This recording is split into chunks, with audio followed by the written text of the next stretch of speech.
So I'm Brett Oxman. I'm a retired Air Force chaplain. I was in the reserves for 4 years as a chaplain candidate, which is category J. It's sort of a unique reserve category where they actually can't touch you because you're supposed to go to school. But you do, instead of having a weekend, a month, or a 2 week I used to spend anywhere from 80 to 120 days active duty training in the summertime. I'm sorry, not 80 to 90 days in the summertime.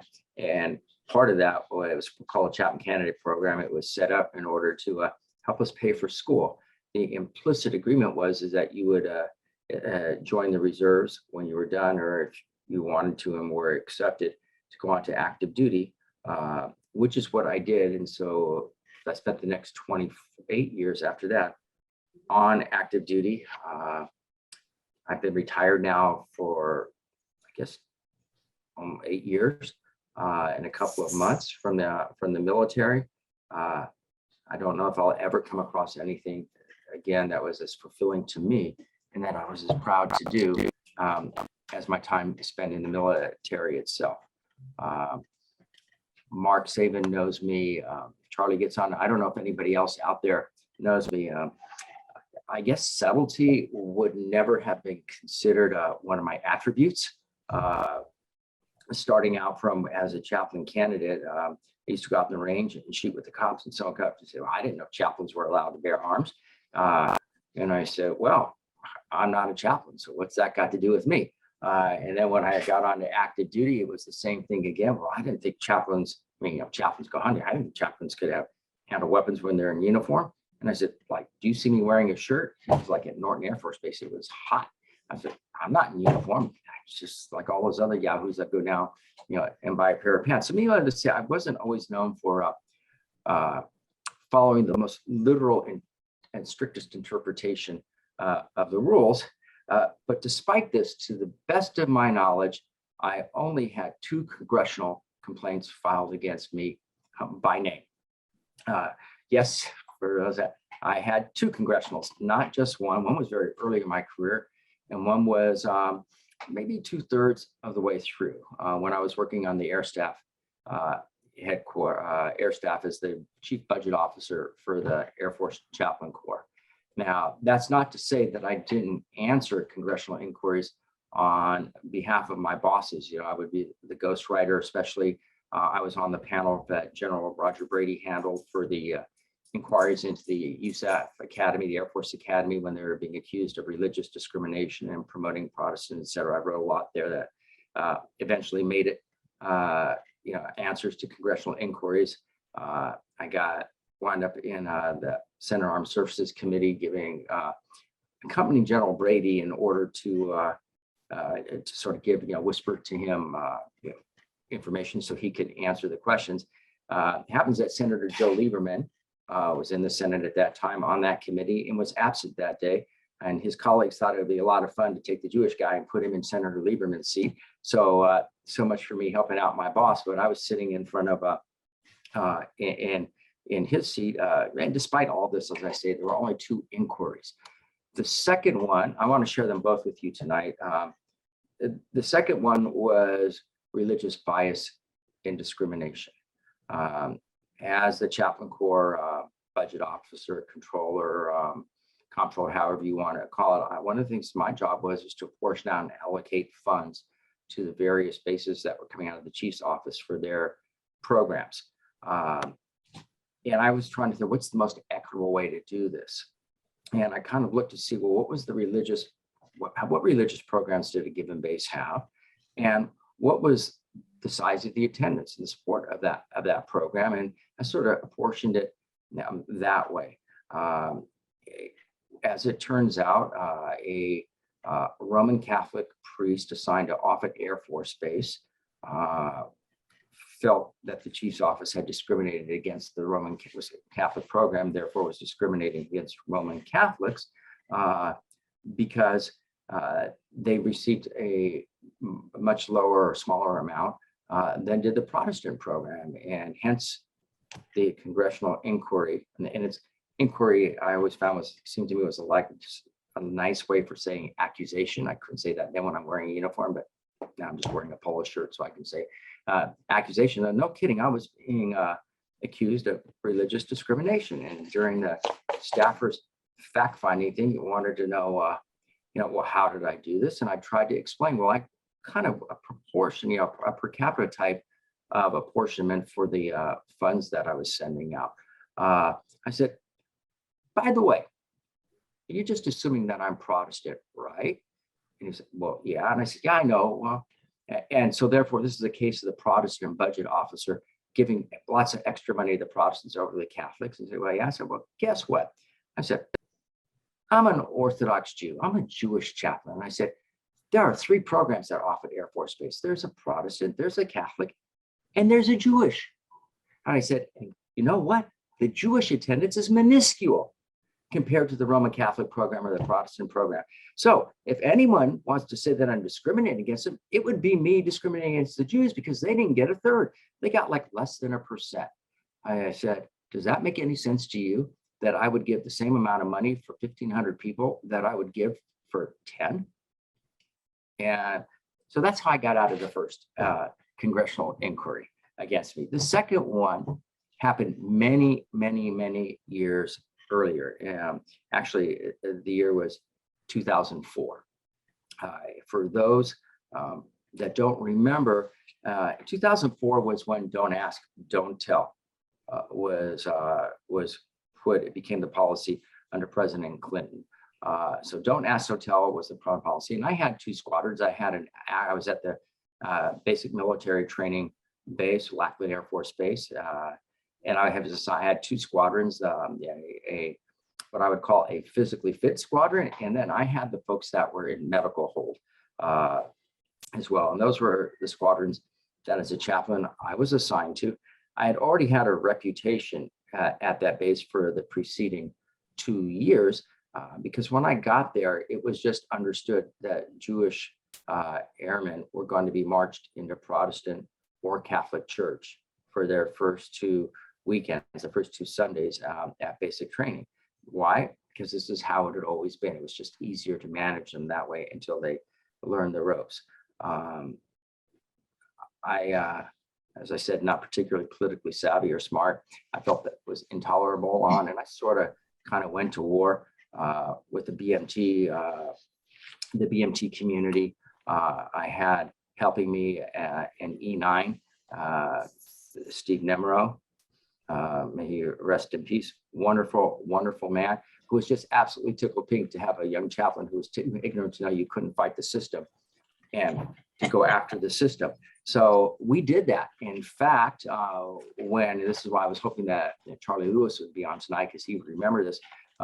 When I was told that the Jewish troops could not go to Rosh Hashanah and Yom Kippur services because those fell out during the week and that would mess up training, my reaction was, why can't we do that? Well, because we have to treat all airmen alike. We can't just let some out during the week and not others. And I said, okay, I understand that. And I already knew what was coming because I was summoned to the basic military training commander's office for a staff meeting where I was going to get pressed down over this. And it happens that my boss was part of that staff. And I always recorded him and I said, you know what, sir, I absolutely agree with you. We cannot treat the Jewish airmen differently than any other of the airmen, right? And what goes for one group of airmen has to go the same for any other group of airmen. We cannot differentiate on the basis of religion. That's right. I said, so that's why we're canceling Christmas and Easter for basic military training from now on. I said, if Jews don't go to Rosh Hashanah and Yom Kippur, then nobody goes to Christmas and Easter services either, because I did tell you about this. I'm sorry. I'm sorry. So that's okay. If anybody has a comment or a question at any point, please join in or jump in. I've listened to me plenty of times, and trust me, if I'm not talking, you're not missing anything. You're not at all. But so I already had a reputation, but I also felt very strongly it's not just a question of Jewish airmen being treated the same as everybody else and fairly. That went for all airmen. And when Don't Ask, Don't Tell came into play, if someone identified themselves as being a homosexual, they were immediately transferred to the medical hold Basic Training Squadron, which is the one that I function as a chaplain for. And often these young men, and they were transferred there as they were awaiting to being discharged from the military. And often as we were there, they would have difficulties, they would have emotionally, and come and talk to me. And lo and behold, after a short time, I was getting people who were claiming to be homosexual from all the training squadrons, but not necessarily having identified and not being put out. So at one point I asked, how come everybody's coming to see me? Why don't you see your chaplain? And I was told, well, because you're in it for us. You treat us all fairly. So I can only tell you that I was very proud. All of a sudden, I didn't mind the fact that there was a little underground of passing my name around. I never was circumspect or at all trying to hide what I personally felt about the issue. I mean, we don't have to discuss that, but you can pretty much tell I'm an Orthodox rabbi. I think it's kind of, well, you kind of get the idea. But to me, there's something that's the Torah says should not be engaged in, and then there's a human being in front of you. And I'm not there. I'm there to try to help them. Yes, people were put out, including, I might add, the best squadron commander. The squadron commanders for basic training were all majors and lieutenant colonels. The best one that I ever worked with was put out because her former girlfriend outed her. And so, it was a two-edged sword. Some people got to identify and get out, and some people were outed and were put out. And I felt her departure was a great loss to the Air Force. I had no feelings on everybody else one way or the other. They're brand new basic trainees. Who knew what kind of future they would or would not have. But she was definitely a loss. So one day, this young man comes into me. At that point, basic training wasn't even 8 weeks long. I think it was only 6 weeks long.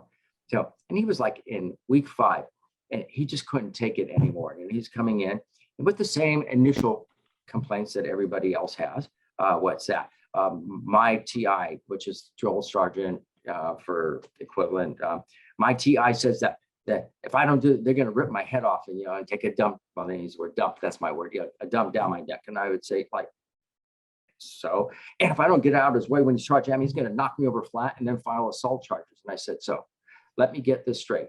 Someone knocks you over and you're going to have assault charges filed against you. That doesn't make any sense to me. And how many old 72-year-old men have you seen running around here with no head on their shoulders and toilet paper around the collarbone?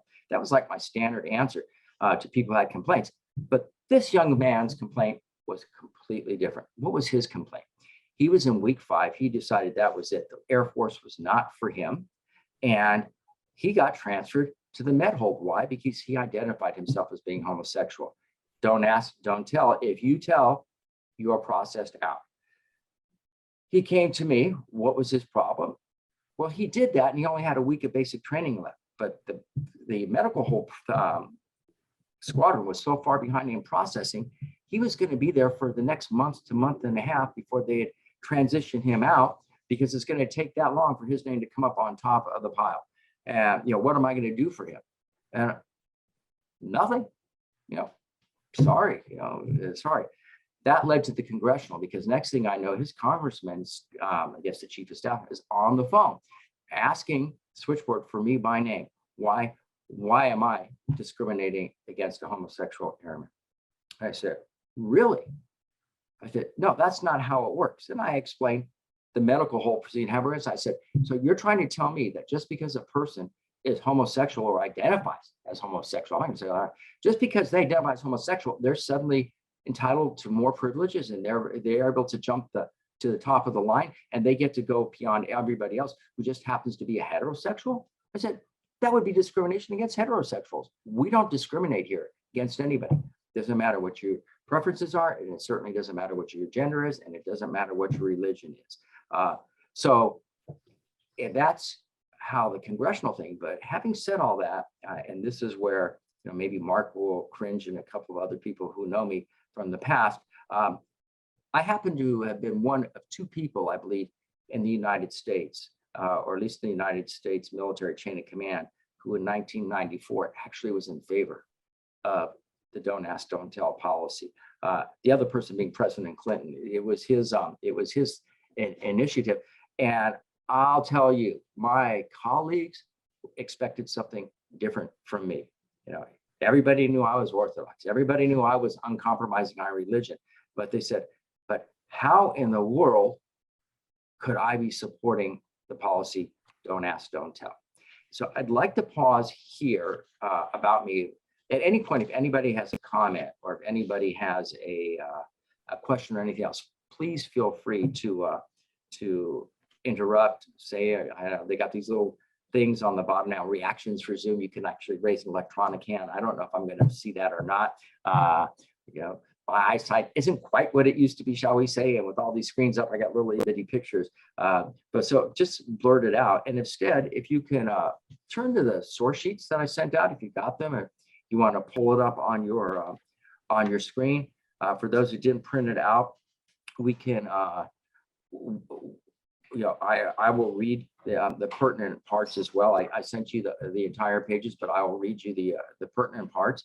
And what I'd like to do, you kind of wonder, what is this guy? And that's how does one A relate to B? But I'd like to look at the most, I would say, arguably the most famous story from this week's parsha, namely the story of the spies, the 12 spies that Moses sends to spy out the land of Israel that God says that the Israelites, the Bnei Israel, are going to conquer. So if we look at page 1 of what I sent you, page 1 would be, it comes from the book of Bamidbar, Numbers, chapter 13. So the first page is just telling us, God tells Moses, okay, pick out good men, send them out, that they're going to from the Bnei Israel, so that they can seek out, reconnoiter, for us military, they can reconnoiter the land that you're going to be, the Bnei Israel are going to overtake. You're going to send one man from each tribe. So that's the first page. And if we jump over now to page 2, verse 18, what I'd like to do is to carefully examine their mission, with the mission that they were given and the results of that mission, and to see if perhaps that might give you a little bit more insight into at least what I was thinking. So on verse 18, I have the Hebrew here. I'm not sure how everybody's Hebrew is, but that's okay. God wrote English as well. So we're going to do it happens to start, we'll read them into Aretz Mahi, but just in the off chance that not everybody can make sense out of my Hebrew accent, we're going to do this one in English tonight. So verse 18, the first section, you shall see, what kind of land it is. That's the first directive that they were given. It's actually a 5-point mission. That's what those 12 spies were given by Moshe Rabbeinu when they were sent out to reconnoiter Eretz Israel before its conquest. They were given 5 points. So first point, you'll see it says 18 and there's a little A above it. I also need to apologize if it gets a little rambunctious behind me. We have 3 Dobermans. They are not used to me hosting a Zoom class, so I might have to shove them aside. They are very, very friendly. The biggest one, Alex, throws his head in my lap, and if they decide they're not getting much attention, they might get a little vocal. My wife's trying to keep them calm in the other room. Dogs are good people. I like dogs. People. Yeah, you can always count on the dog. There's a reason why it's our best friends. Okay. Well, you can always say that the class is going to the dogs. Oh, that's also true. Well, you guys are good. All right, excellent. I didn't know whether stuff or not, or if I could even lead about myself. We're going to get along fine tonight. But like I said, if I get to be too boring, just let me know. All right, so back to the parsha sheet. So verse 18, point number 1, you shall see what kind of land it is. So we're going to call that A, because it's going to be a recurring thing. So we have A. What kind of land is it? Next clause. And the people who inhabit it, are they strong or weak? Are they few or many? So not good enough just to know what the land is, but what's the human resource that we're going to be up? What's the enemy? Are there a few of them? Are we so vastly outnumbered? Are they weak? Are they strong? Are they fierce? Well, what's the deal? And that makes sense, right? Yeah, it seems to me you'd want to know back. If you're going to engage in a battle, there's no question the battle's going to come. God says you got to go conquer the land. But it wouldn't hurt to plan ahead of time, know what you're getting yourself into. The next verse, 19. Verse 19 goes right back to the first thing that we had again. So this is not a new point. This is point number one being repeated. And what are the land that they inhabit? Is it good or bad? So there is something being added here. Yes, it's combining the land that they inhabit, but what kind of land is it? Is it any good? We've had a devil of a time. I live here in Memphis, Tennessee, because the soil's all clay. And we wanted to grow, we have an acre of land. Our yard is a half acre, and we wanted to grow grass. We finally gave up after 8 years and put down sod. But we have been tilling that yard. We have been sprinkling gypsum every time. We have been sprinkling lime and just fertilizer, you name it, and nothing made the land good. It was bad land. It was clay land. It was Memphis, Tennessee. So I guess they wanted to know, and what kind of land is it they have it? Is it Memphis land or is it good land? You know, what are we getting ourselves into? And the next thing, so that was a repeat of that. And now we have C. So this is going to be the third directive of the mission. What about the cities they reside in? Are they camps or are they in fortresses? And this would make sense. You know, are we going to attack a bunch of people who live out in tents or huts in the middle of a desert?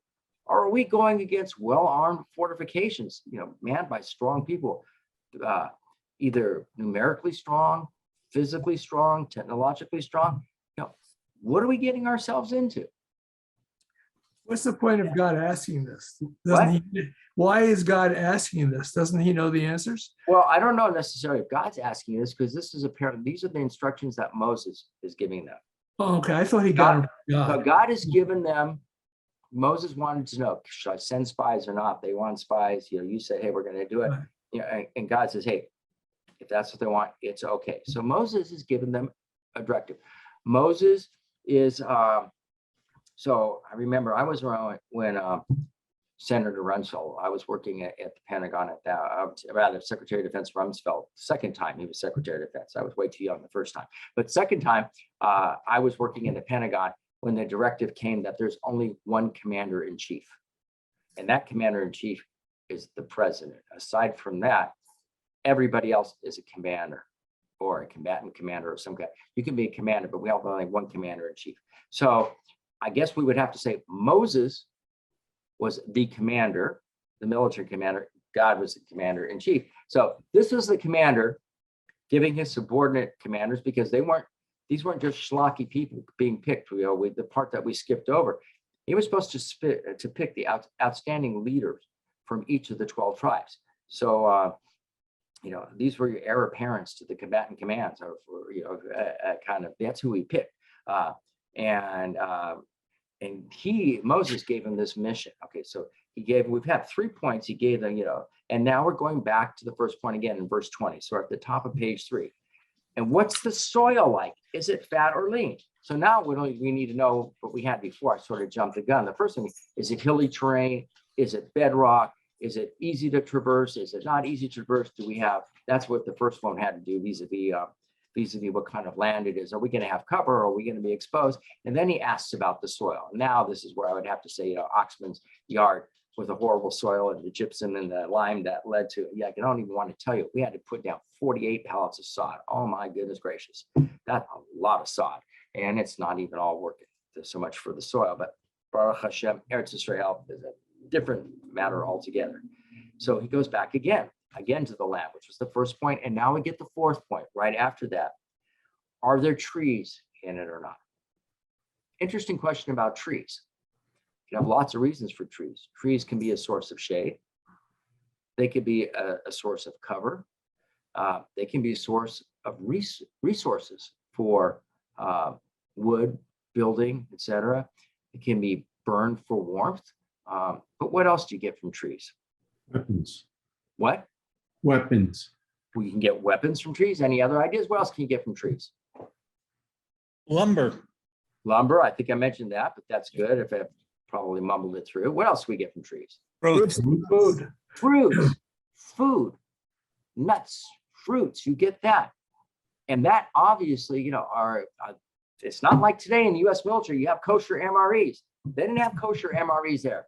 Those came out of a believe it or not, Baltimore Orioles game. When the sergeant, I think it was 91, 92, the sergeant major of the Army went to the Baltimore Orioles game and ordered a hot dog. He was sitting there munching on it, and there were kosher hot dogs. And he realized he's eating a kosher hot dog, and ding, ding, ding, in his mind, he went, and this Jews have been after us about developing, supporting the kosher MREs. And no kidding, that kosher hot dog from Baltimore, the Orioles game, is what got the Army behind the development of kosher MREs. But that's another story, not for tonight. But like I said, it was a great career. Oh my gosh, did I love being in the Air Force. Kosher MREs from the Baltimore Orioles and all. But no, the last thing, this is the fifth point. If you look at what I have a little E above that. This is the fifth point. They were told to seek out information for A, B, C, D parts 1, 2, 3, 4. But number 5 was different.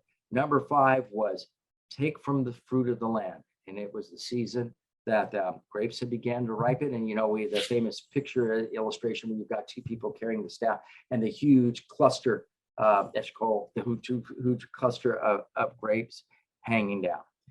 So that was the mission that they were given.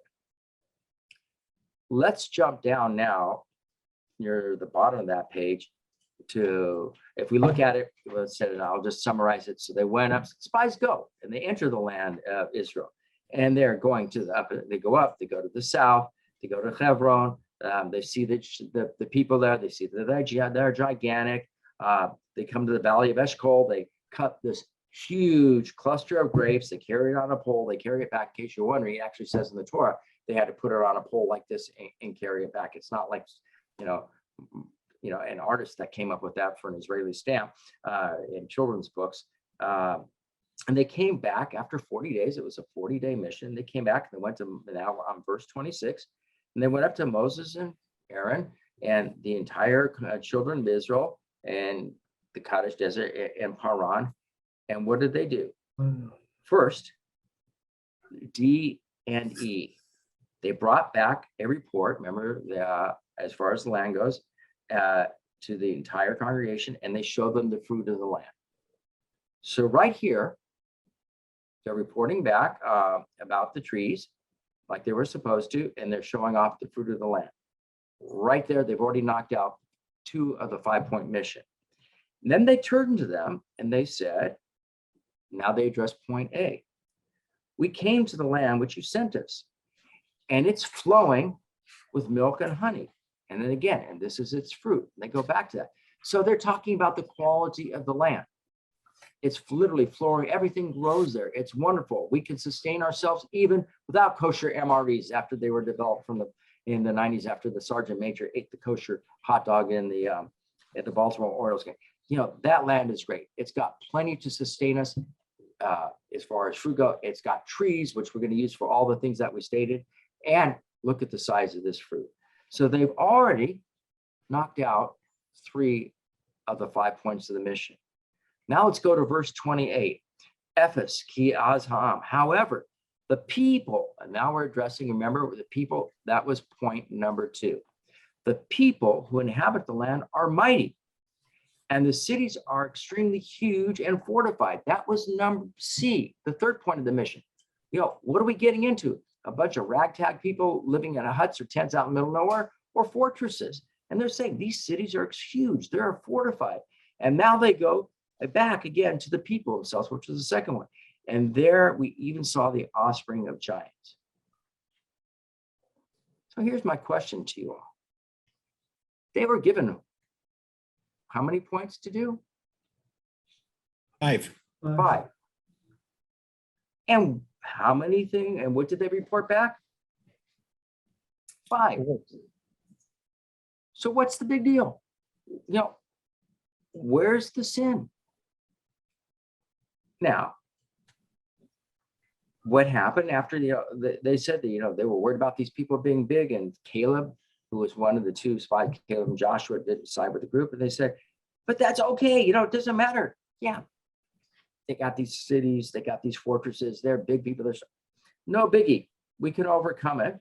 And then the men the other 10 said, if you look in verse 31 now, and there's a little asterisk with an F, He said, we are unable to go up against the people, for they are stronger than we. Okay, seems like a reasonable assessment to me. Can't do it, you can't do it. Certainly better to know ahead of time than walk into an ambush and get slaughtered. Does that not make any sense? So the question is, what was the sin of the spies? And why was it so terrible what they did that it resulted in them, the Bnei Israel, they've been out for 2 years in Egypt, and they wound up, the entire generation had to die out. 38 more years of wandering. What was the sin? So I want to just focus in on 2 of the commentators, the classic commentators tonight, and then we're going to go back to the sources and see it for ourselves. So the first is the Ramban, and he points out, yes, they followed their mission. They did exactly what they were told, and they reported back accurately. They said the land is flowing with milk and honey. It has fruit trees, and here's a sample of it. Remember, they brought the grapes, and they said, and the people are strong, the inhabitants are strong, the cities are fortified, etc. He said, so, and the Ramban said, what's the problem? The problem is the word ephes. So if you go back up again to verse 28, at the top of that page, you see the first word of verse 28, it's however. And I have a little asterisk over that.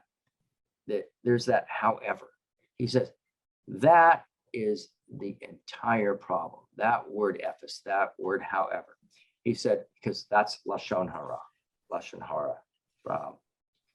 which is normally translated as tail-bearing, but often the word tail-bearing in English sort of implies that that's not true. Lashon Hara in the Jewish sense, tail-bearing, it's absolutely true, but it's said in such a way as to sow discord, disharmony, dysfunction. So, for example, and this is from a friend of mine who wrote some books, Dr. Abba Engelberg, a brilliant guy, a retired Air Force Reserve chaplain, but he points out in his illustration, he says, so let's say someone comes up to you and asks you about a doctor that they've been told to go see, So, what do you know about Dr. Joe Schmo? Let's say you had experiences with Dr. Schmo, and Dr. Schmo lived up to his name. He was a terrible doctor. He made mistakes. He did this, blah, blah, blah, blah, blah. Were you not to tell your friend that and accurate report it, you'd be guilty of putting a stumbling block before the blind, because your friend would go see this doctor who you know to be terrible.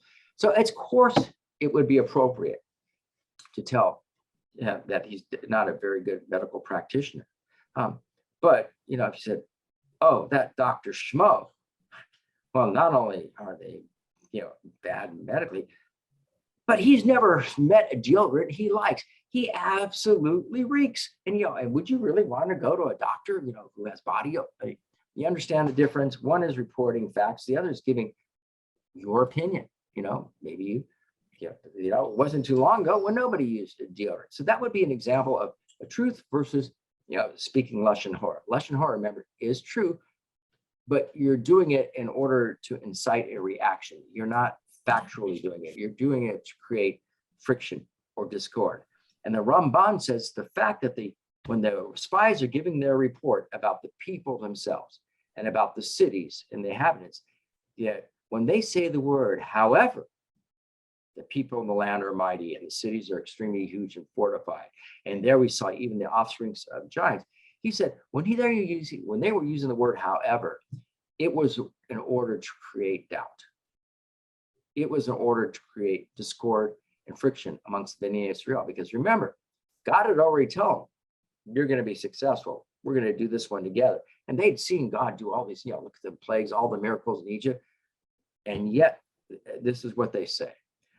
Another commentator, the academic JChap, he actually puts it kind of slightly different. And he says they were asked to reconnoiter. They were asked to perform the J2 function, the intelligence gathering function. It's the commander who determines whether or not a mission proceeds or not. And at no point did the commander ask them for their opinion and to make a judgment call. The commander said, report. The commander didn't say, and what's your opinion? So if we jump down to verse 31, and it says, but the men who went up with him said, and you see again, I have an asterisk because this is the extra, and an F. How many points were there in the mission? 5. Well, we have an F here. I put F because that first dot, in theory, I didn't want to put an E next to it, but really, this is a 6 point. We are unable to go up against the people, for they are stronger than we. And at no point in this mission were they ever asked, should they go up against these people? They were never asked, could they, to render a judgment as to whether or not they could be successful. This is Lashon Hara. Everything they said was factually correct, and then they gave this opinion. So what was the result of this opinion? Why was this little thing here leading to an additional 38 years of wandering in the desert until the entire generation had to die out? So I talked to you about don't ask, don't tell. And I believe personally that this story here, number one, illustrates why don't ask, don't tell was correct in 2020. And hopefully my wife is going to be able to get that. Sorry about that. I have no way to turn off that ringer here. It's a landline. As I said, I was for don't ask, don't tell in 1994. But guess what? It was repealed in September 20th, 2011. And I don't know if I was the only one, at least I was the only one of the whole group. I was on the headquarters staff at that point, Space Command. No one knew what to do with me because although we would never comment on the president, blah, blah, blah, I was one of 2 people in the country who actually supported, or at least the military chain. There was Brett Oxman, and then there was President Obama, the commander-in-chief. Not to liken him to God commander-in-chief, not at all. And I won't comment, those who know me can about how many other policies of our then commander-in-chief that I might have agreed with. This one I agreed with, and it's specifically because of this story. Let's look at what the result of the spies in their report were. So if we go now to Numbers, so we're going to go to chapter 14, which is page 5. And let's look at the first 10 verses. What's the people's response after this report by the spies? The entire community raised their voices and shouted, and the people wept that night. This is a thing. Who's their commander-in-chief? God. God has said, folks, you're going to go do this. I'm going to be with you. We can do this. This is the same one who split the sea, who had the clouds, for the sun, protecting them, shielding them during the day. So much the pillar of fire at night held the entire Egyptian army at bay. The temple, water from the rock, you name it. And now the people they cry themselves the entire night long. They don't even go to sleep. And then they complain against Moses and Aaron. So now they're complaining against the military commander and the chief of staff, or whatever you want to call Aaron. He said, if only we had died in the land of Egypt, if only we had not in this desert. Why is the Lord bringing us to this land to fall by the sword? We can't do it. We're going to get wiped out. Our wives, our children will be as spoils. Isn't it better for us just to go back to Egypt, give this whole thing up? They said to each other, let's appoint a leader. Let's go back to Egypt. Let's run. And Moses and Aaron, they fall on their faces in front of the entire congregation.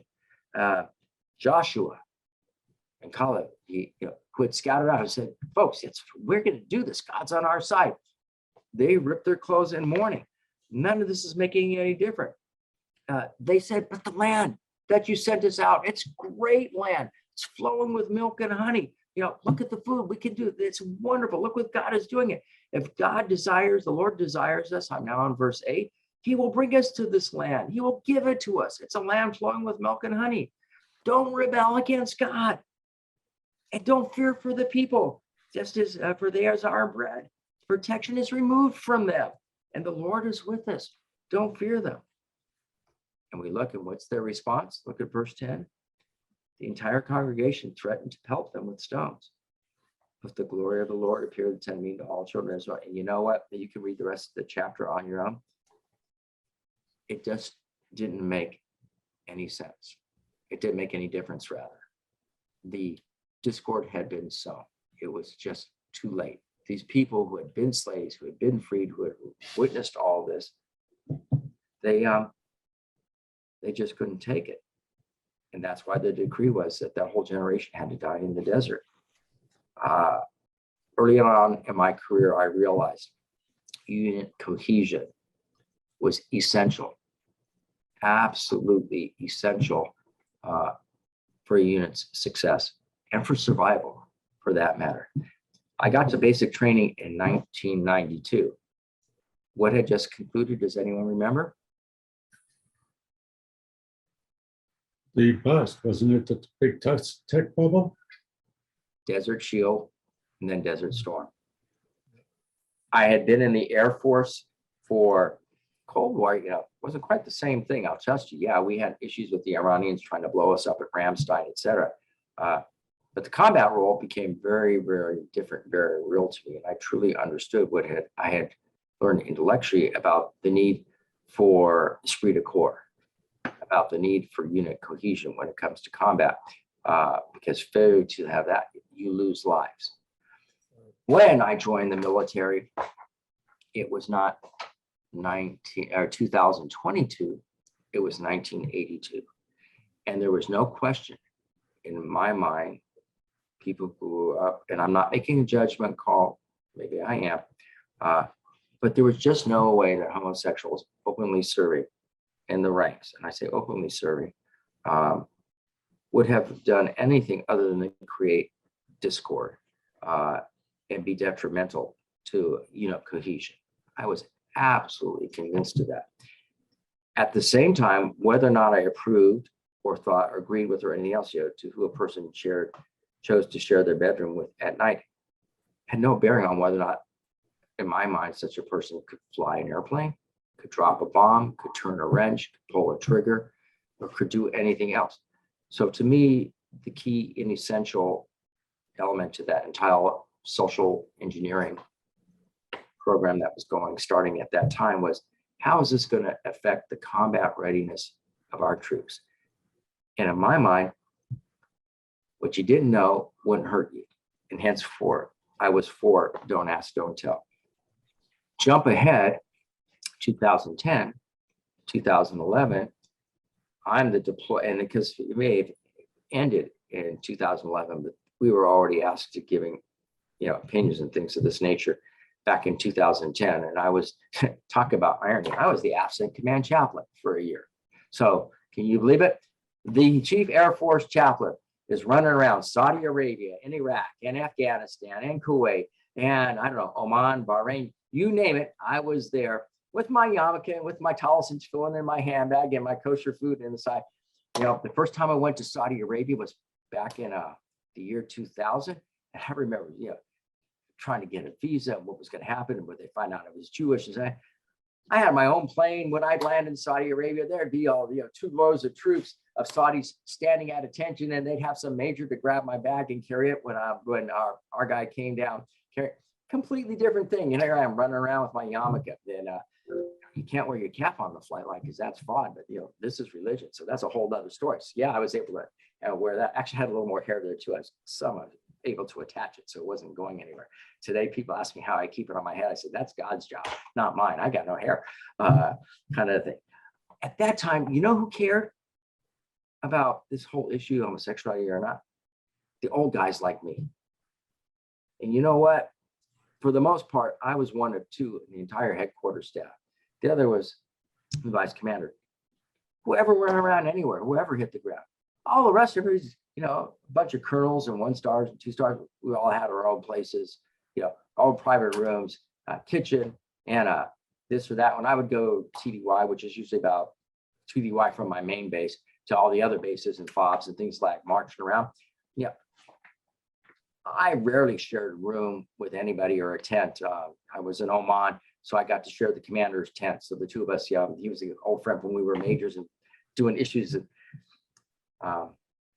Bosnia. I'll just leave it at that kind of thing. So yeah, it was great, but it's not like there wasn't another place. It was just for us, it was an opportunity to catch up on old times. If he had been uncomfortable with me or other way around, we didn't have to share, kind of thing. We were just having fun.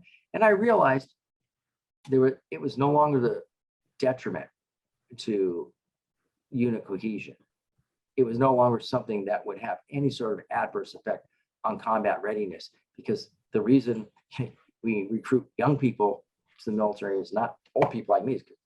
They got the Superman complex. They're the ones that are going to do all the fighting. Old guys like me, nah, I got a wife, 4 kids, 6 grandkids, 3 dogs. I got, it's not going to work. Not going to work for me. And that's why I supported its repeal, because I just didn't see the reason for it, how it would be detrimental to the overall combat effectiveness of the U.S. military. I don't believe that the military was ever something to be used as a social engineering project. I don't believe that, or any other social thing. The U.S. military is here to protect our country, to protect our way of life. When it's possible and coincides with us, to help out our friends and neighbors. And because we've been blessed by God Almighty to have such a strong and prosperous country, there's times when we need to share it. I'm not a big fan of nation building, but I am a fan of putting down evil where we can. I'm much more of a obliterate it and they'll go home kind of a guy, but that's, again, why I could never be a politician. So for the sake of argument, let's say you all think Oxman's just full of it tonight. He's completely wrong. How could he have taken such a horrible stand on either the Don't Ask, Don't Tell or its repeal? Let's turn to Vayikra. So this is now page 7.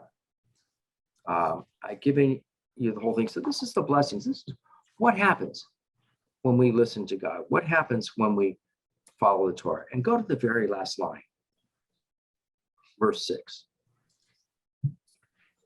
And I will grant peace in the land. You will lie down with no one to frighten you. I will remove wild beasts from the land, and no army shall pass through your land. And here are the key and essential verses, 7 and 8. You will pursue your enemies, and they will fall by the sword before you. 5 of you will pursue 100, and 100 of you will pursue 10,000. And no, the math is not wrong. It's just talking about when you have the proper motivation and when you say, yes, to say God is on our side. The more you have in that position, the greater the multiplying factor is for your combat effectiveness and your combat readiness. 5 of you will pursue 100, and 100 of you will pursue 10,000. And your enemies will fall by the sword before you. Now, if you need a further illustration of what motivation, being mentally set right, to have esprit de corps, to have unit cohesion, dedicated to combat, dedicated to the mission, just ask the Russians. What happened with their 3-day cakewalk over the Ukraine? I mean, now they're talking about Russia losing unless they want to, default to nuclear weaponry. And I hope that there are enough, at least within the senior military staff, who don't want to see Russia obliterated, because that's just the end of us all. But when you listen to Zelensky, Jewish by the way, when you listen to him and how he speaks and how he motivates his troops, and if they believe it, and they believe in their fighting for their home, look what that little country is doing to what was supposed to be the second mightiest military in the world. And it's not getting any better for the Russians. And now they're trying to reestablish and redefine what victory is so that they can say that they didn't lose. But there is absolutely no question. I mean, they're taking Kiev, taking all the major cities, taking out the government, and look what's going on. I'm sorry, that's my business line. I apologize, folks, but I'm almost done yapping anyhow. And just in case, so this is why what molded my understanding back in 1994, and why it changed in 2011. It all had to do with the unit and what would the effect of a policy be in preserving the integrity of the unit and its combat readiness. And just as a last little thing to conclude with, and obviously that I will be quiet if anyone has any questions, just in case you think it's only applies to the Ukraine, there's a very famous story about the Yom Kippur War. You know, Israel. That's the little Jewish people. And they are in the land of Israel. And now look at the armies that have been arrayed around them, the disproportionate force. If you think of Israel today, or Israel 20 years ago, or 30 years ago, or 40, or 70 years ago, if you think of Israel and you think of the size and the might and the resources of the combined Arab world, and this is obviously before the Abraham Accords, which were engineered and pushed through by President Trump. So I'm not talking like, you know, the last year of President Trump's presidency and forward from then, although there just seem to be some attempts now to undo them by our government. But regardless of that, there was a very famous story from the 1973 Yom Kippur War of how one individual completely saved the Golan and saved the Israeli victory, one motivated Israeli soldier. And that's what I have here. So if you look at the last part, the last page, page 9, and I'm just going in just to one paragraph in the middle of this. As a result, no regular units were directed to block Assyrian advance to Naffa. Ben Shaham had ordered Lieutenant Zvika Greengold, who was about to be trained as a tank company commander. So this Lieutenant Greengold, you know, he's just green, it's literally green, pardon not intended, hadn't even been trained yet for what he was going to do. He had arrived at Naffa and he was underattached to any combat unit. So his commander had ordered him to gather some crews and follow him south with a few tanks and take command of the bunker complex 111 and 112 tank forces, which had lost all their officers. I have been in a unit where they lost their officers and someone just had to step up and take over. Or maybe it might have been in a plane when the windshield blew out flying at altitude, and the ranking officer happened to have been a chaplain and was not freaking out, but we'll leave that for another story. So 5 kilometers south of Naffa base, Greengold was warned by a truck convoy that there were Syrian tanks ahead. These belonged to the 452nd tank, sorry for the typo, tank battalion, hurrying up north to surprise Naffa.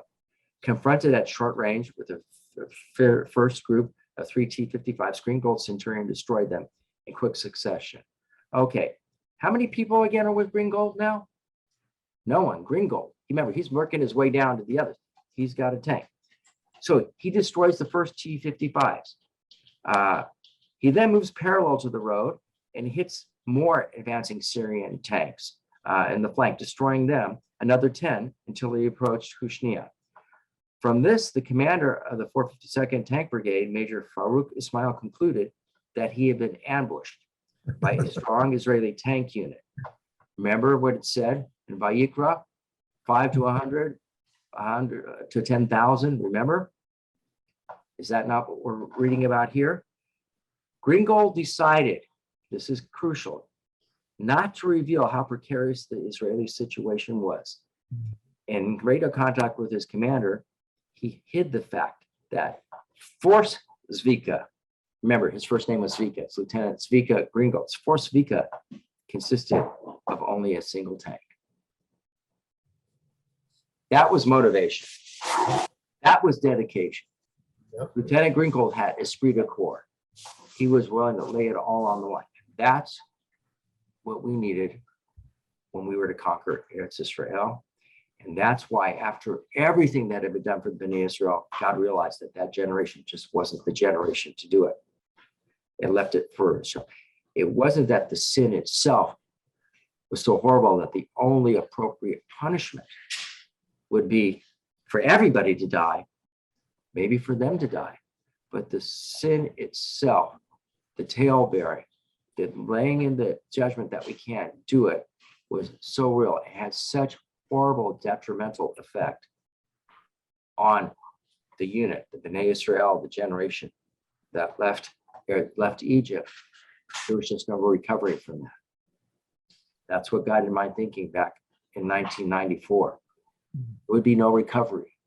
if this, if there wasn't don't ask, don't tell, if there was ask and tell, and then don't do anything about it, I felt that would have been the end of the necessary unit motivation and cohesion that we needed in case we had to fight another war. For the Air Force and the Navy, for those who aren't aware of it, the first Gulf War never ended. My career, never going to war, I was, if you count the Gulf War, or rather the Cold War, then I was never not at war. But if you don't count that, from 1990 until the day I retired, the Air Force was always at war, because even when the Army and the Marines stood down at the end, quote unquote, of the first Gulf War, the Navy and the Air Force still flew the no-fly zone missions. And I was in a Navy small aircraft going back out to the USS Lincoln. Another story to why I was on a Navy air. I got loaned out a lot to the Army and sometimes to the Navy. And we were going over the USS Cole when it was bombed. Come back from a northern, southern fly zone, not fly to Saddam Hussein and his aircraft. That war just never ended. Only thing it did was meld into the war on terror, in 2001, and all again and again and again. The U.S. military needs to be prepared and needs to fight as an integrated unit. One military, one goal, and that's just to win. We can't have discord and friction amongst our ranks. So what would have caused discord and friction in 1994 was not a factor in 2011. And to me, as a military chaplain, it was important for me to subordinate any of my personal beliefs to what the mission called for. What the mission called for was a full military, no empty slots, no issues with recruiting, no unmet goals, a full, highly trained, highly capable, highly armed, well-equipped military. That was the mission. Anything else didn't matter who believed it, including, was extraneous. Only things that were of issues what reflected our ability in the Air Force, we say fly, fight, and win, but to fight and win. That was it. The American people did not deserve us coming in second, first, all the time. So that's me. That's how this Parsha spoke to me then, and it still speaks to me today for anybody to ask. And how would I evaluate? I get asked now and then, people say, so what do I think? What do I think? Doesn't matter what I think. It's. Brett, I would ask you a question. Please go ahead. Yeah, Brett. Given what you've said, and it serves the way you put the whole story together, and response to your first question is, I'm not as aghast as you surmised I might be on your position, but I would ask you, what is your thought now in terms of policies within the Defense Department relative to things like critical race theory? Critical race theory is, again, it's a social engineering thing to me. It's not a military issue. The whole, I'm saying woke. You can all figure out what my views are on anything having to do with woke, but I'm saying woke just because that's how it's referred to today. So in society, woke is this, woke is that. What the heck does woke have to do with combat readiness? Nothing. In my opinion. So any attempt to inject any sort of social. Now, I'm not for discrimination. You know what? I served under I mentioned that BMT commander, basic military commander, the best one I ever worked with, she was a she. So I am not for discriminating and career advancement or anything else. If you got the ability, it shouldn't matter what your color is, what your height is. Well, height to weight, obviously, you're in the military. It shouldn't matter what your sex is. But again, I'm old fashioned. I only know of two. None of that's irrelevant. What's relevant is your ability to lead either within the officer corps, your ability to lead within the NCO corps. So that should have bearing on your promotion. Education. to the extent that you feel that we need to, that there isn't a discrimination problem, no kidding, discriminate. So maybe to do that. I know, remember back when sexual assault was finally recognized to be a serious problem, and I was on the joint staff, first the joint staff in Korea and then the UN staff in Korea. And I was asked to start authoring a program to combat sexual assault. I felt accountability was the best way to do that. I remember walking back, I used to lead services at an Army chapel, and I lived up on, I just saw our hill in a TV series, believe it or not, but I lived up on something that's called Namsan Hill, Dragon Hill Mountain. So we used to cut through the Army base from the chapel, walk diagonally through it in order to get home. And no kidding, as I was passing my office, I see a young soldier, and she's clearly drunk and holding it. And I see these two other guys that are like carrying her up, holding her up, and walking with her. And I stopped up and I said, "Hi, how are you?" I said, "I'm Lieutenant Colonel Brett Oxman." I said, "Yeah, see, that's my office. And who are you?"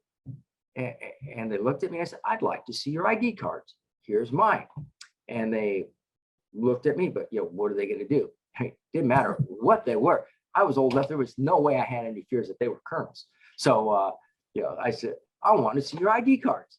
And then I looked at each one, so specialists and prize.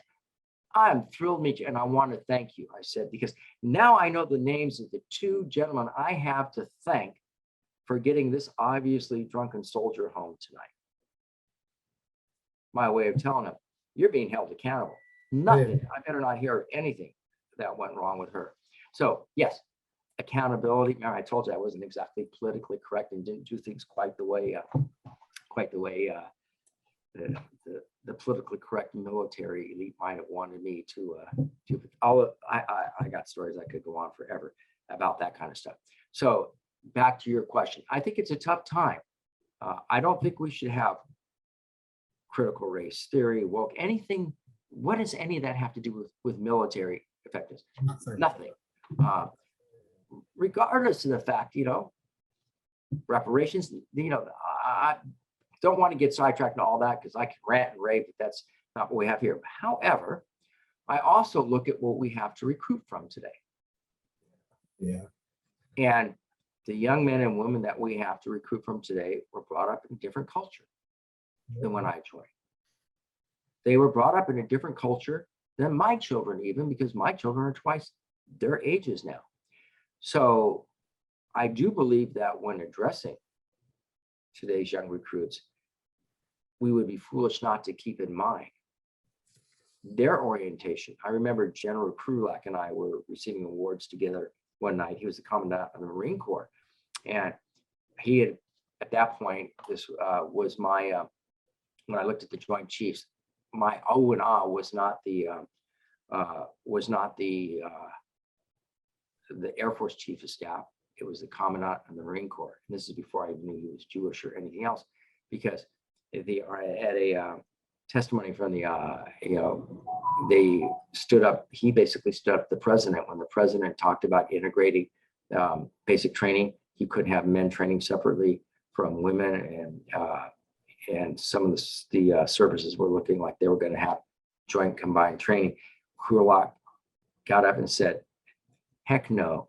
Not only no, but heck no. And he said, not only that, but now I'm adding in an additional week of basic training because the recruits we get today don't have the morals, values, and ethics trainings of the recruits that we used to get. So it's going to take me an extra week of just morals, values, and ethics just to bring them up to the level where I can start basic training with them. So I was like, yay. So that's what I would say, Mark.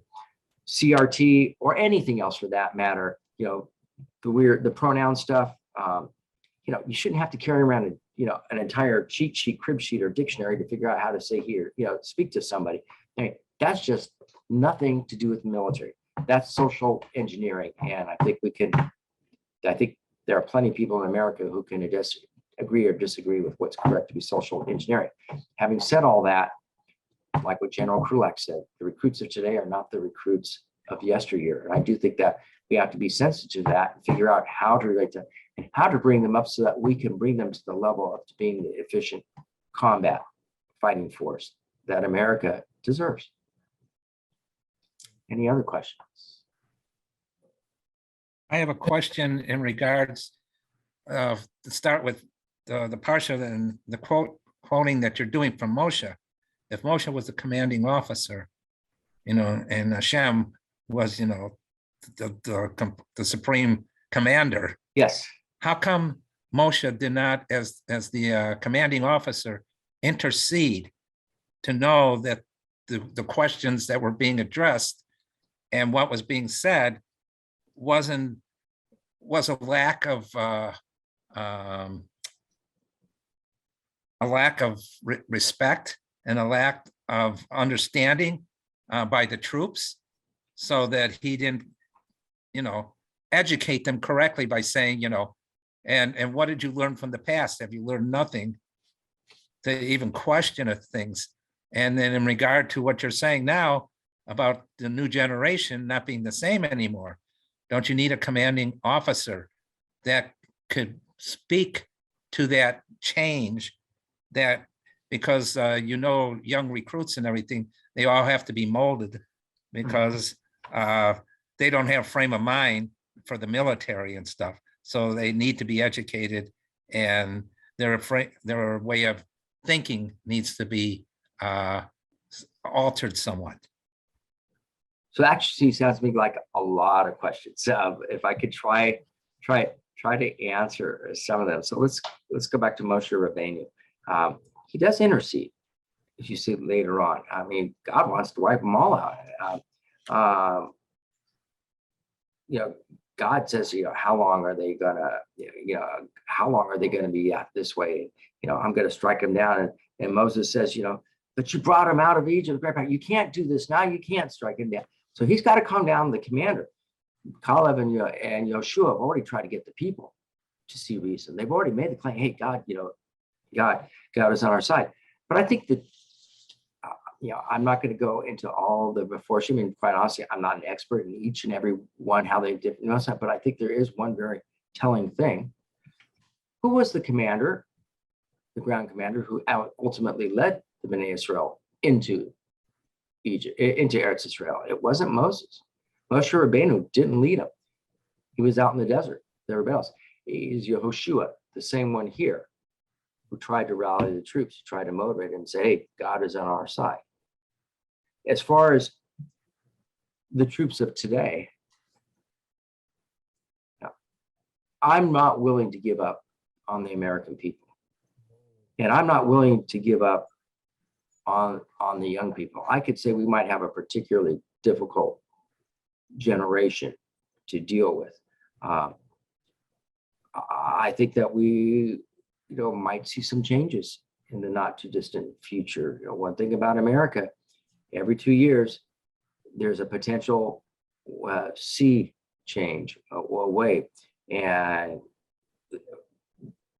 for those who feel that the influences of young people today are not good, and they've influenced them in a way that's not healthy for the United States, I would say it didn't happen overnight. Where have you been for the last 60, 80 years? And what did you do to try to stop it? For those who think it's just great, I would say, okay, explain to me then how this is going to translate in protecting the land of the free and the home of the brave. If I think the real challenge lies in having the right military leadership of today, and maybe you need to make a change. God made a change. Yehoshua became the commanding general, not Moshe Rabbeinu. You have to have the people, in my humble opinion, what do I know? I'm just, a schlumpy retiree who lives in Memphis and has his own little business now. If I do such a great job in my own little business, because it sure takes a lot of time. I hate it when people say, so what's it like to be retired? I have to say, I retired for the military. I'm anything but retired. Sometimes I want to get an age waiver so I can get back to having a regular life where I'm only TDY or 300 nights a year, kind of a thing. But yeah, that's the challenge. I think that's the challenge that faces the military leadership today. Take the raw material that we get with whatever may be inconsistent for national service, and mold it into something that's good, that's highly effective. And I understand too, I actually think despite the cost, we should bring back the draft. I think that if and for those who can't serve militarily, some other form of national service that, you know, on par with what Israel does. I think if everybody had skin in the game for protecting our country, I think the cost to society, yes, it costs more for the military, but the overall cost to society would be far less and the benefits would be wonderful. So I'm not here to give up on my fellow countrymen, but I do believe that we should be holding our military command and leadership accountable. Every Yes. 4 years, you could have a change in president. Every 4 years, you could have a change, you know, in philosophy. So for me, that's not the excuse that the military command can use for why they're not successful. If you can't be successful, move aside and let someone else step up who can be. Unfortunately, our military command has become way too political. And Um, a lot of yeah. that in 4 years. It's Sad. It's sad. yeah, but it's also sometimes you gotta work with what you did. I was in JPME too, kind of like charm school for the ones that they want to promote to general and brigadier general. And the question came up about Vietnam, McNamara and the Joint Chaplains and the Joint Chiefs then. The reason that he gave for not stepping aside when when the White House was doing all the targeting and it was clearly military and efficient and costing lives was if they're not there to hold the line, whoever replaced them could even be worse. Or you could step aside and make a statement that this is what I'm going to step aside. I was like the only one in the class that thought it would have been more powerful to step aside. They attributed that to, well, he's a chaplain, you know, he's always like seeing things righteous. And I was not a chaplain, obviously, in the class too. Interestingly enough, who turned out to be my buddy was the 2-star Saudi general who was with us because I couldn't be in his group. I couldn't even sit on his side of the room or anything, you know, in any of the little small group seminars. And he wouldn't have anything to do with me. After about 2 weeks, 2.5 weeks, he came up to me and it was during Sukkot. He came up to me. He said, "Can I talk to you privately?" I thought, "Oh, this is going to be something." You know, when he asked me to drop dead for you, he said, "I'm so hungry." He said, "My wife was here for the first 10 days. She's gone. It's been 4 days. You know where I can get something to eat." I'm like, "Huh? You don't talk to me all this time. Now you're hungry?" I said, "You're in luck. My wife's out here visiting me." I said, "I'll bring you something." I told her she puts stuff together. I bring it back to him in a couple of hours. I thought I brought him food like for the next week. He went in the other room. He came back a couple hours later and 3/4 of it was gone. I barely made it enough for dinner as it turned out. But yeah, we got to hold our guys accountable. And it's, you know, sometimes it was difficult for me, which is part of why I retired.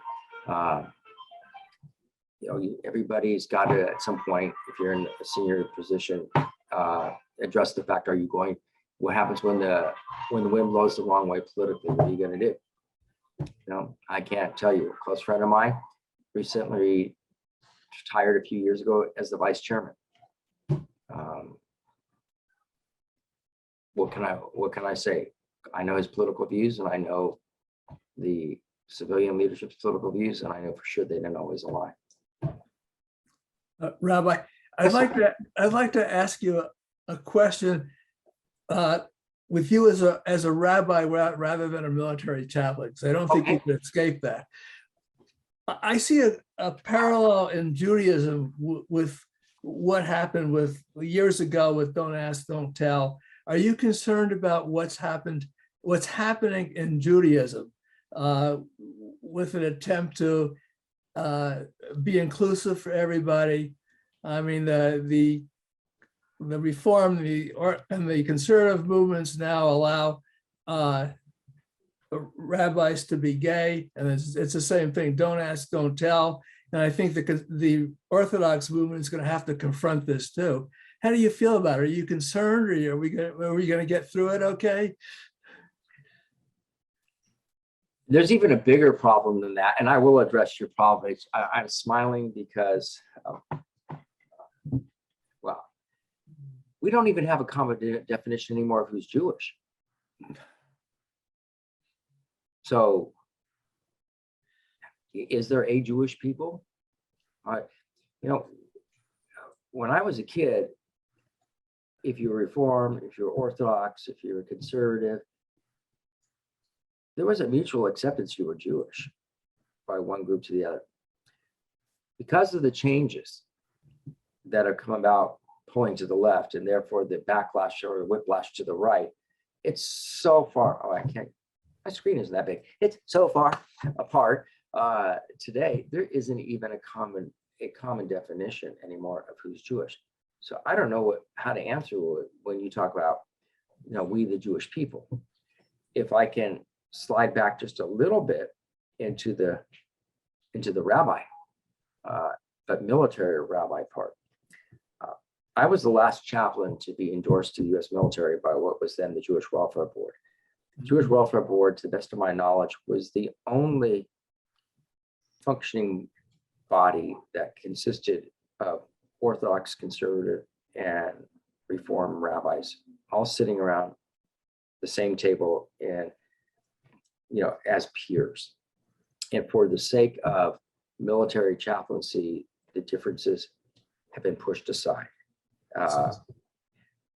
Then the Reform movement decided to independently endorse a woman rabbi as a chaplain. They had already had female rabbis, and that ultimately led to the dissolution of that board, which is how I know I was the last one to be endorsed by that joint board, and the reconstitution of it in a different form, which was the JWB, Jewish Welfare Board, Jewish Chaplains Council. And the Jewish Chaplains Council, again, consisted of Reform rabbis, Orthodox rabbis, and conservative rabbis sitting around in rotation. This is how it is today, a rotation of heads of that council. But the individual movements endorsed their own rabbis. So you didn't have to have the Reform group giving their stamp of approval to an Orthodox rabbi, like, you know, was the case when I joined. But there have always been certain red lines in the sand, whatever you want to call it, that for the sake of being able to sit together as a unified, as a group, working together, this one group, and again, to the best of my knowledge, there is no other. Maybe there's a board of rabbis here or there in a town, but for the most part, nothing that's nationally recognized other than this group. And now there are chaplains serving in the military today, belonging to some of the groups that have been referred to both denominationally and sexually preference, etc., and marriage, and, you know, everything else. We're advocating for things, for changes. I very much tried to keep all Jewish endorsing agents unified under one umbrella. We have two other Orthodox endorsing agencies today. I was always known as the one kind of, can we not compromise? Can we not work together for the sake and unity for the sake of the military? Because if not, what kind of clout are we going to have? If you take, remember that minuscule 0.1% from Offutt Air Force Base in Nebraska back to the funding thing? Well, what kind of clout would we have if it was 0.03 times 3 or 0.03 times nothing at all? However, I've reached my line in the sand, and I've kind of made this known. I don't, if in fact any of those changes, things that you mentioned, what are the things that are being discussed? Same-sex marriage,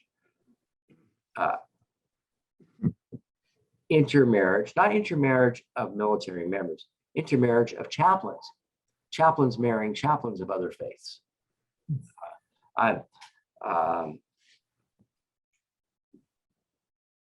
Chaplains changing to, you know, saying that it's consistent with Judaism that they, you know, he is now a she, or this whole thing is totally inconsistent. There is, I mean, go back to Vayikra, you'll see what the Torah says about this stuff. And, you know, from the first time I gave a speech, I was the National Prayer Breakfast speaker of record for almost all the bases, you know, in the Middle East during my year deployment. Yeah, but early on in my career, but certainly there, you know, people wanted, you know, me to describe what does it mean to me to be Jewish? I said, it's very simple. God said it, Moses wrote it, and I just got to do it.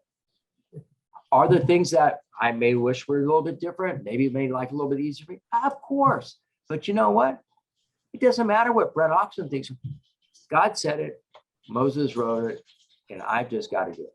There's no leeway.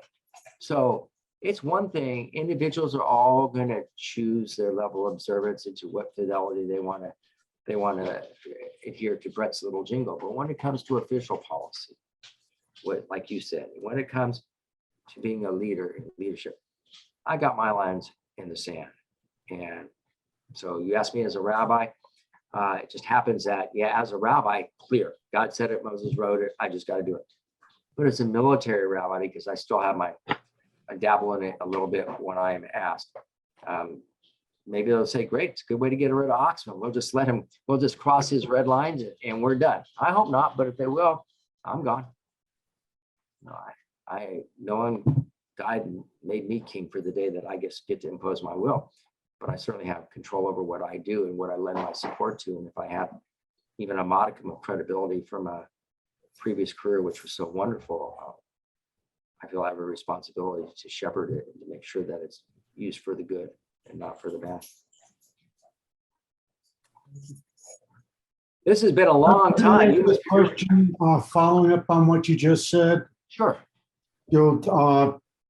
What you just said strikes me as going back to some of the discussion you had when you first had to deal with the individual who was,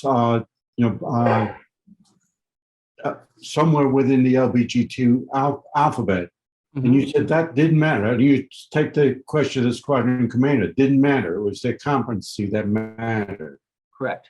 Also, I'm thinking in that line that, you show a degree of flexibility there that says, okay, you have a set of beliefs, but it doesn't matter that they have some different beliefs as long as they are competent in doing the job they're supposed to do in their particular role, whether it's in the military or otherwise. And you also, I go back to, and in fact, I related a couple of weeks ago in one of our sessions, I believe it was you and I had a conversation one time, and it dealt with how you dealt with having to minister, let me use the word minister, not in a religious sense, but minister to people of other faiths. And we got into a discussion amongst several people here. You couldn't be the minister, you couldn't administer the last rites or give them the wafer in taking the sacrament, but you still understood what they were, and it was your job to minister to these people, to guide them, to help them through their troubles, not necessarily to be another Catholic priest for them or another Protestant pastor for them. So these are all things that you are able to encompass and not compromise your own individual views of what it means to be Jewish. The three, said it, wrote it, and do it. So I sense there's a degree of flexibility that the way you pose that, you didn't include. And am I perceiving it right, or am I not connecting the dots properly? So I choose to guide my personal life as best I can with what I believe. I'm sure there are far more scholarly Jewish individuals who would have no problem correcting me in my implementation of God said, Moses wrote it, and I just got to do it. So when I retired, they kind of did a run. How many nights did I actually spend away from home? I spent more than 7 years away from home during 28 years on active duty.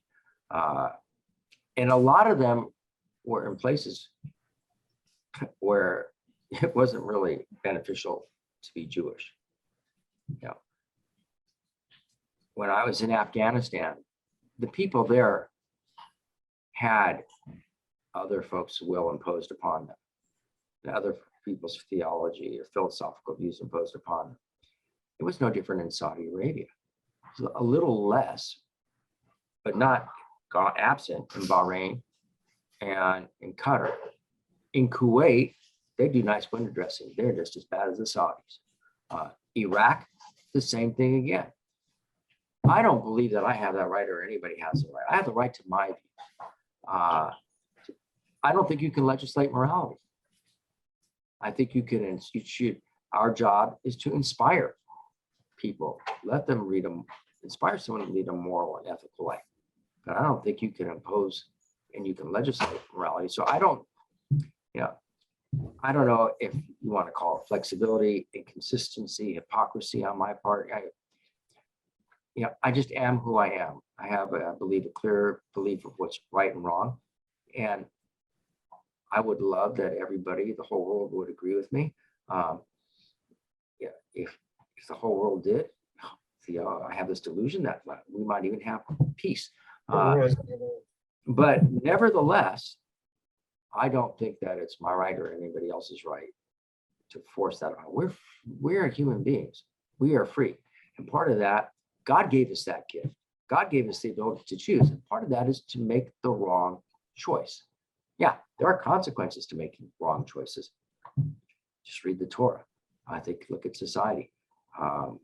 Look what happens when, I believe, wrong choices are made by political leaders. Wrong choices are made in a ballot box. Elections have consequences. But you learn from those, hopefully, and you correct your error wherever you may be making it. You go to some of our, I don't know why they would call them our cousins. They're Muslims would be our half brothers if they come from Ishmael, right? Same father, brothers by different mothers, and that make us like half brothers.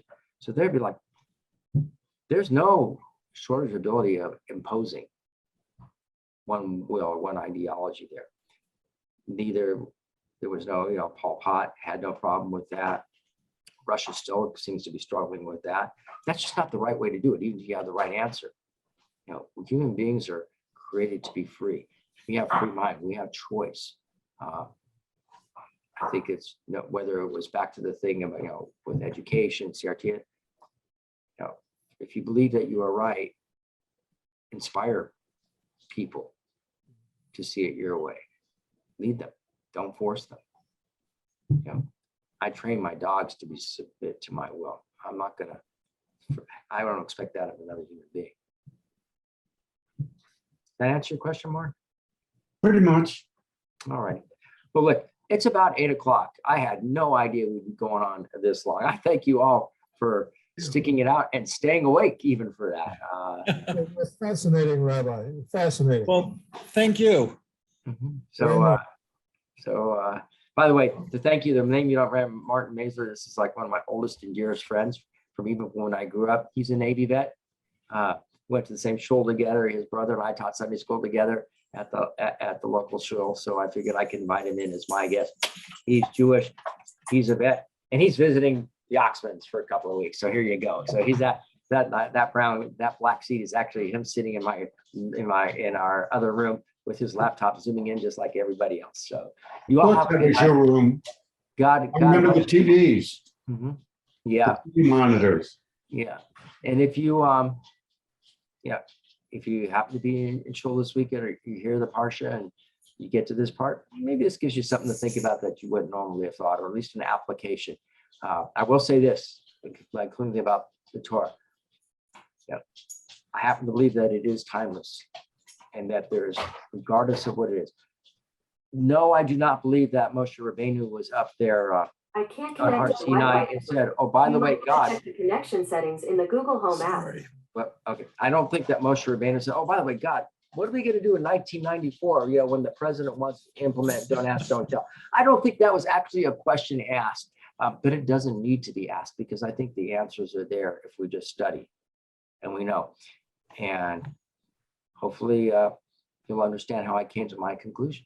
So God bless you all. Have a wonderful night. And thank you so much for your patience this evening. Same to you, Rabbi. Fred Helen says hello. Well, guys, shouts. Please say hi to Helen. I'll do that. And say hi to Corey for us. Bye-bye all.